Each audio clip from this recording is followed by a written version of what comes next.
Inside the Kabaka's Palace in Mengo is the torture chamber of Idi Amin Dada that hosted an armory for the former regimes.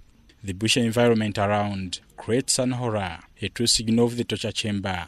Inside are 5 prison-like rooms used by Idi Amin and Obote for atrocities against people that opposed their regimes. The place, it had water, and the water was electrified. It had a gate, to make sure no one escapes. And most of the people killed in this place were got within Kampala city. The business center and the suburbs. They used to blindfold them, throw them in the car boots, the saloon cars in their boots, drove them around Kampala for 6 to 7 hours to confuse them. And reaching here, people were already hopeless. So they would use the electrified water in order to extract information out of them. One would switch on and off electricity for a few seconds. Of course, many people died in water. And those who survived, they were put, that was like phase 1. Then they were put in the rooms. Inside we have got 5 rooms which worked as cells.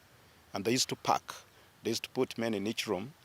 Eventually they were suffocated and starved to death. Each morning the top officers in the army would come and this time switch off the electricity, walked through this water into the rooms, picking out bodies. And for those who seemed very weak inside the rooms, were again pushed in the same water, this time to make sure they are dead. Bodies from this place were dumped into the Nile River and eaten by the Nile crocodiles. Others in Lake Victoria, they are bigger fish like Nile perch and tilapia. Despite the dilapidated structure, the strong paint is full of markings that express feelings of those who lost their loved ones. Now, this is one of the cells, or the rooms that served as cells, and they were poorly ventilated. You can see the vents. After turning this into a cell, they sealed the vents to suffocate people. Each had a sliding door with rails, then the second door on the inside, and here they would pack as many as possible. Or they wanted to see people compete for oxygen in here. There are lots of writings, like at the extreme end, some are right from the prisoners. Someone wrote that Obote onzise naye abana bange, meaning that now that you have killed me, Obote, then what about my children? The atrocities against people by Amin and Obote too happened between 1973 and 1979. My name is Shalay Jones, and I come from the United States of America. And here we saw the torture chambers and where they put water on the ground and then electrocuted people, and it was a lot. It was very sad and very intense. The fact that they would have more than 100 people inside, and it's dark, and people would die here, like, that's heavy. That usually torturing people is bad, and, we have to, be kind to people and hold people accountable. Yeah. My name is Sarah Omar. I'm from South Africa.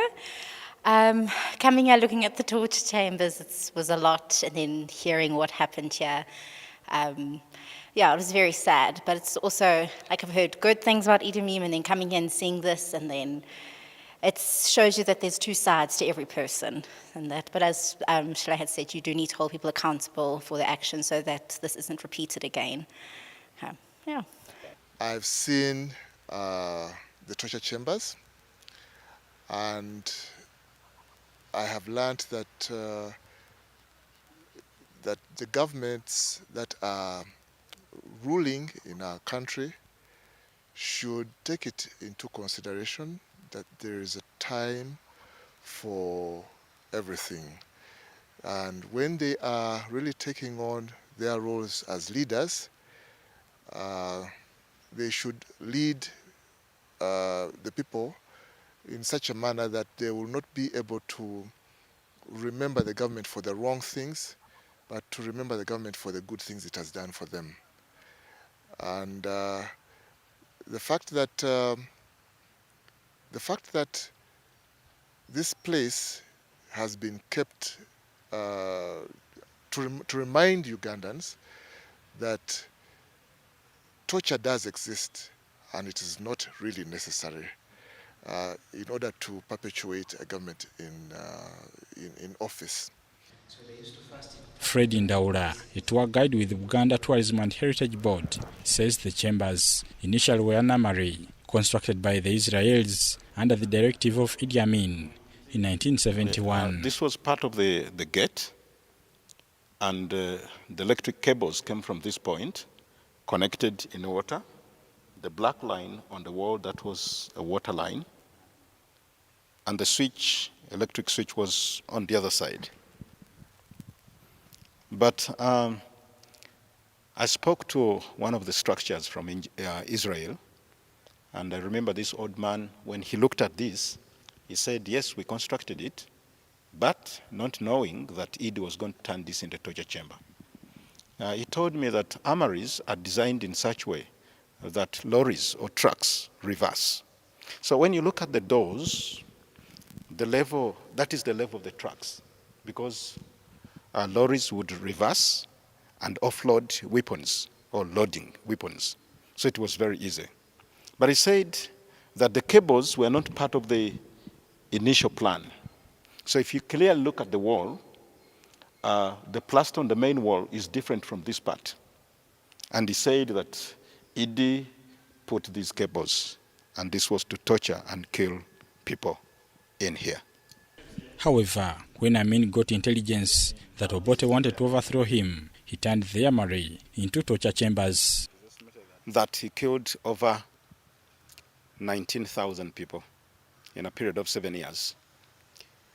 In 1980, when Obote came back for the second time, he was told about Idi's behaviors. He also revenged and killed more than 6,000 Idi supporters in the same place. So altogether, Idi Amin and Obote, it is estimated that they killed over 25,000 people in here. The people killed in this place mainly were intellectuals, say the doctors, lawyers, university dons, economists, engineers, and other important citizens of this country like high priests. They never killed women and children, so they were targeting men. One would ask, why were they looking out for intellectuals and professionals? Idi Amin thought that with the intellectuals around him, he was not safe in his presidential seat. At times, these people would challenge him. In 1966, when the palace was attacked by Idi Amin on the orders of Obote, in the same year it was turned into a military base or a military barracks. And the palace is so big because the palace grounds covers 264 acres of land. This is very big.